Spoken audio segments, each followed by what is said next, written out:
So the holiday season is here and we're all desperate for good ideas for gifts and Christmas shopping. If you know someone who loves reading and learning about their health, we've got you covered.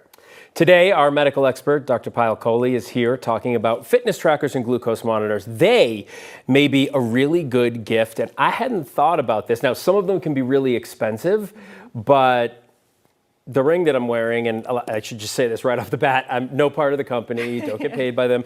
It's sort of changed the way I sleep, and it's really helped my health. So that would be a lovely gift to give to somebody to help their health. I completely agree with you, Phil. I think these personal fitness trackers, and I'm also biased because I'm a cardiologist, so I'm all about data. Yeah. I want your heart rate, I want your blood pressure, I want your cholesterol, I want your glucose. But I think it's a great way to motivate people and to inform people. It's also becoming a really good tool for preventive health. And if you in fact look at the scientific literature out there, people who wore these fitness trackers, they were more likely to walk for about 40 minutes more per day, about 1,800 steps more. Now, here's the problem that I have with them, that they didn't look at long-term outcomes like does it actually improve your blood pressure, your weight, your cholesterol, your blood sugar. And most people stopped responding to the data from the fitness trackers in a few months. So my caveat here is if you're going to be motivated, you have to stay motivated for it to work. And if you do, I think it can be a really amazing tool. So yeah, and there's pros and cons because also like if you look at it and say, oh, I didn't sleep all night, I'm going to have a terrible day, that's not a good thing. But so which devices do you like? Because I do think, I know lots of us keep track of our steps. Yep. Just because you can even do it on your phone and you're like, ooh, I did a good job today or I didn't. So Kim, you're making a great point. It's called health anxiety. It actually makes things worse because then your blood pressure goes up, your sleep gets worse. So sometimes by observing a system, you're actually disrupting it. So I'll have patients who call me and say, my blood pressure's up. And then 5 minutes later, it's even higher. And I'm like, stop checking it.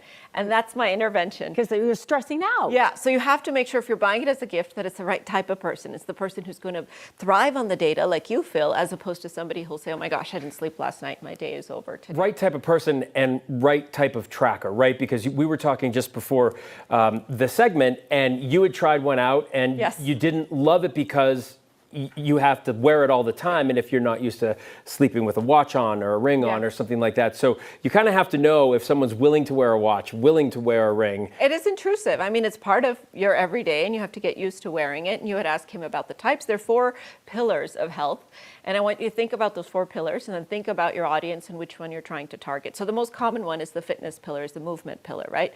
We're used to that, the activity trackers, the smartwatch, what have you. But eating is another one. So the nutrition trackers, I think, are huge, and they're making a comeback. So if you're somebody who's trying to work on diet, on weight loss, whether you have high blood pressure, you're trying to eat healthier, tracking your food can be a really great. Sleep, as we talked about, Oura Ring does that. There are other devices that can track your sleep as well. And there are ones that can go under your pillow. So if you're not somebody who wants to wear a sleep tracking device, you can there actually, is something What does that it goes do under your the pillow. it monitors your movements. It monitors how much you're moving overnight, and that really predicts what phase of sleep you're in.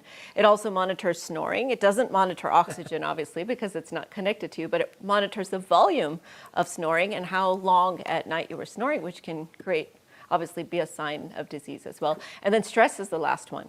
Stress trackers. We have obviously temperature monitors that can track that, blood sugar monitors that can track that, but even other apps and such that can tell you how stressed you are, because that's driving everything else. That's an important one. That's really important. I guess it is just research the person you're shopping for and hope they are committed to it. Yeah, and I'm loving the glucose trackers even for non-diabetics. So insurance will only cover it for diabetics, but if you want to buy somebody a 1-month subscription or 2 months, it's a sticker on your arm, gives you real-time information in your phone as to what your sugar is, how your body responds to certain types of foods.